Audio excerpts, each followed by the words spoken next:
MDH ಚನ masala. ಈಗ ಕಡಲೆ ಇರಲಿ, ಹಲಸಂದೆ ಬೀಜ, ಕಪ್ಪು ಕಡಲೆ ಅಥವಾ ಬಿಳಿ ಕಡಲೆ, ಎಲ್ಲವೂ ಸ್ವಾದಿಷ್ಟವಾಗುತ್ತೆ. ಇನ್ನು ಧರ್ಮಸ್ಥಳದಲ್ಲಿ ಅನನ್ಯ ಭಟ್ ನಾಪತ್ತೆ ಆರೋಪ ಕೇಸ್, ಇದು ಮತ್ತೊಂದು ಬೆಳವಣಿಗೆಗೆ ಕಾರಣವಾಗುವಂತಹ ವಿಚಾರ. ಅನನ್ಯ ಭಟ್ ನಾಪತ್ತೆ ಆರೋಪ ಪ್ರಕರಣ, ಸುಜಾತ ಭಟ್ ಹಿನ್ನೆಲೆಯನ್ನ ಎಸ್ಐಟಿ ಅಧಿಕಾರಿಗಳು ಕೆದಕ್ತಿದ್ದಾರೆ. ಶಿವಮೊಗ್ಗ ಜಿಲ್ಲೆಯ ರಿಪ್ಪನ್ಪೇಟೆ ತಾಲೂಕಿಗೆ ಎಸ್ಐಟಿ ಭೇಟಿ ನೀಡಿರುವ ಸಿಸಿಟಿವಿ ದೃಶ್ಯ TV9ಗೆ ಲಭ್ಯವಾಗಿದೆ. ಸ್ಥಳೀಯರಿಂದ ಮಾಹಿತಿಯನ್ನ ಸಂಗ್ರಹಿಸಿದ್ದಾರೆ ಎಸ್ಐಟಿ ಅಧಿಕಾರಿಗಳು. ಅನನ್ಯ ಭಟ್ ಪ್ರಕರಣದ ತನಿಖೆಯನ್ನ ಕೂಡ ಎಸ್ಐಟಿ ಅಧಿಕಾರಿಗಳು ತೀವ್ರಗೊಳಿಸಿದ್ದಾರೆ. ಧರ್ಮಸ್ಥಳದಲ್ಲಿ ಅನನ್ಯ ಭಟ್ ನಾಪತ್ತೆಯಾದಂತಹ ಪ್ರಕರಣಕ್ಕೆ ಸಂಬಂಧಪಟ್ಟಂತೆ ಈಗಾಗಲೇ ಸಾಕಷ್ಟು ಆರೋಪಗಳು ಕೂಡ ಕೇಳಿಬಂದಿತ್ತು. ಸುಜಾತ ಭಟ್ ಎಂಬುವರ ಹಿನ್ನೆಲೆಯನ್ನ ಇದೀಗ ಎಸ್ಐಟಿ ಅಧಿಕಾರಿಗಳು ಕೆದಕೋದಕ್ಕೆ ಮುಂದಾಗಿದ್ದಾರೆ. ಅನನ್ಯ ಭಟ್ ವಿಚಾರದಲ್ಲಿ ಒಂದಷ್ಟು ಸತ್ಯಗಳನ್ನು ಹೊರತೆಗೆಯೋದಕ್ಕೆ ಎಸ್ಐಟಿ ಅಧಿಕಾರಿಗಳು ಇದೀಗ ಮುಂದಾಗಿರುವುದು. ಅವರು ಭೇಟಿ ಕೊಟ್ಟಂತಹ ಸಿಸಿಟಿವಿ ದೃಶ್ಯಾವಳಿಗಳನ್ನು ಕೂಡ ಗಮನಿಸ್ತಾ ಇದ್ದೀರಿ. ಸ್ಥಳೀಯರಿಂದ ಒಂದಷ್ಟು ಮಾಹಿತಿಯನ್ನ ಸುಜಾತ ಭಟ್ಗೆ ಸಂಬಂಧಪಟ್ಟಂತೆ ಕಲೆ ಹಾಕ್ತಿದ್ದಾರೆ. ರಿಪ್ಪನ್ಪೇಟೆಯಲ್ಲಿ ಸುಜಾತ ಭಟ್ ವಾಸ ಆಗಿದ್ದ ಮಾಹಿತಿ 1999 2007ರವರೆಗೆ ಲಿವ್ ಇನ್ ರಿಲೇಷನ್ಸ್ನಲ್ಲಿ ವಾಸವಿದ್ರು ಅನ್ನೋ ಮಾಹಿತಿ ಇದೆ.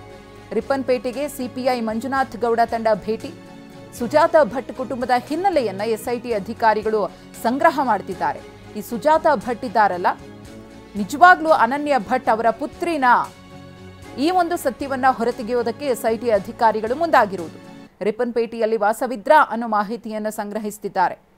ಎಸ್ಐಟಿ ಅಧಿಕಾರಿಗಳು ಭೇಟಿ ಕೊಟ್ಟಿರುವಂತಹ ಸಿಸಿಟಿವಿ ದೃಶ್ಯ ಕೂಡ ಲಭ್ಯವಾಗಿದೆ.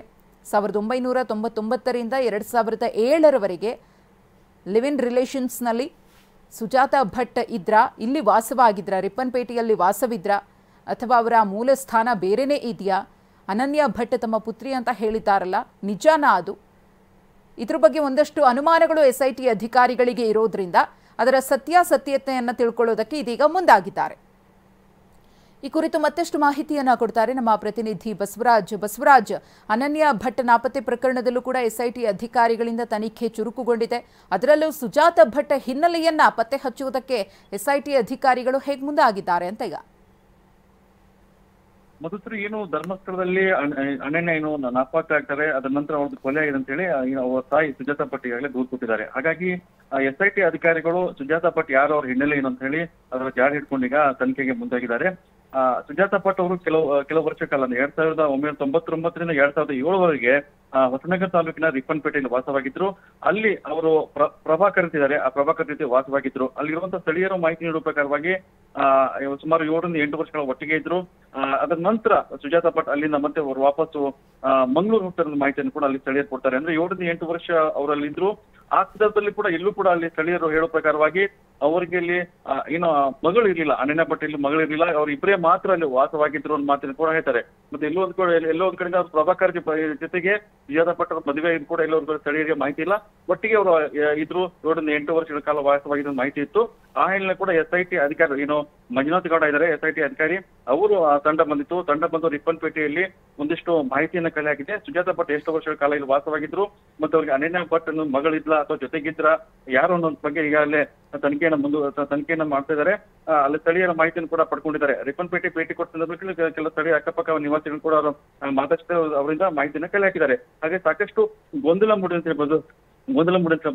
ಸುಜಾತ ಭಟ್ ಅವರಿಗೆ ಅನನ್ಯ ಭಟ್ ಏನು ಮಗಳಿದ್ದಾಳೆ, ಅವಳು ಧರ್ಮಸ್ಥಳ ಹೋಗ್ತಾಳೆ, ಧರ್ಮಸ್ಥಳ ಮಿಸ್ಸಿಂಗ್ ಆಗಿದೆ ಅಂತ ದೂರ ದಾಖಲಾಗಿತ್ತು. ಅದರ ಬಗ್ಗೆ ಈಗ ಎಸ್ಐಟಿ ಅಧಿಕಾರಿಗಳು ಗಂಭೀರವಾಗಿ ತನಿಖೆ ಮಾಡ್ತಿದ್ದಾರೆ. ಈ ಹಿನ್ನೆಲೆ ಕೂಡ ಸುಜಾತ ಭಟ್ ಇದ್ದಾರೆ, ದೂರ ಅನ್ವಯ ಕೂಡ ಅವರು ರಿಪ್ಪನ್ಪೇಟೆಯಲ್ಲಿ ವಾಸವಾಗಿದ್ರು, ಯಾವ ರೀತಿ ವಾಸವಾಗಿದ್ರು, ಎಷ್ಟು ವರ್ಷ ವಾಸವಾಗಿದ್ರು, ಅವ್ರಿಗೆ ಅನನ್ಯ ಭಟ್ ಮಗಳಿದ್ಲ ಅನ್ನೋ ಬಗ್ಗೆ ತನಿಖೆ ಆಗ್ತಾ ಇದೆ. ಮಧುಶ್ರೀ, ಧನ್ಯವಾದ ಬಸವರಾಜ್. ವಾಹ್, ಯಾಕೆ ಈಗ ಬಂತ ಸ್ವಾದ? ಖಂಡಿತ ಈಗ ಬಂತು ಅಸಲಿ ಸ್ವಾದ. MDH chunky chaat masala life ಅಲ್ಲಿ ಅಸಲಿ ಸ್ವಾದ ತರುತ್ತೆ. ಅಸಲಿ ಮಸಾಲ, ಎಸ್ ಎಸ್ MDH.